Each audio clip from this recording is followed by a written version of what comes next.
On a une équipe qui est compétente, qui est en train de se préparer. Il faut garder la tête froide, mais il faut être prêt. Et notre équipe va s'assurer justement qu'on soit capable d'aider les entreprises, d'aider les Québécois qui vont être affectés si ces mesures-là arrivent de M. Trump. C'est la protection de la frontière qui m'interpelle en premier lieu, mais de m'assurer aussi que tous les acteurs importants, Agence de services frontaliers, Homeland Security, GRC, Sûreté du Québec, soient au diapason pour répondre aux flux migratoires possibles qui pourraient y avoir lieu dans les prochains jours, sinon les prochaines semaines. Donc, ce qu'on fait en ce moment, c'est d'utiliser tous nos leviers pour ne pas avoir ces tarifs supplémentaires, particulièrement sur le bois, mais sur les autres produits du Québec.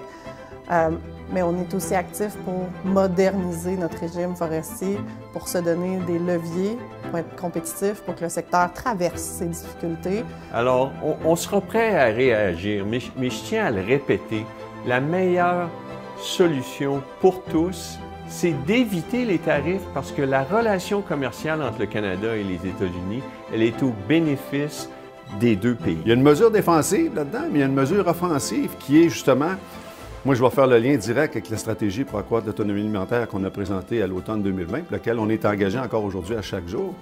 Bien, ça va venir donner un second souffle à notre motivation, si on veut, pour s'assurer l'importance pour les Québécois et les Québécoises de faire en sorte qu'on accroît notre capacité d'être autonome, mais en même temps de sensibiliser encore davantage les Québécois et les Québécoises à l'importance du geste de l'achat local, d'acheter québécois, pour leur prospérité, mais en même temps pour leur sécurité. Mais si vraiment il y a des choses qui dérapent, si la menace est aussi importante que ce qu'on laisse entendre, bien, le gouvernement du Québec est prêt en matière de sécurité, d'immigration et d'économie. À la fin, on a à parler, je pense, que d'une seule voix. Et s'il y a un homme qui est capable de mettre tout le monde à la même table, c'est M. Legault pour affronter encore une fois cette menace américaine de l'arrivée de M. Trump et de la possible imposition des tarifs de 25 % le 1er février prochain.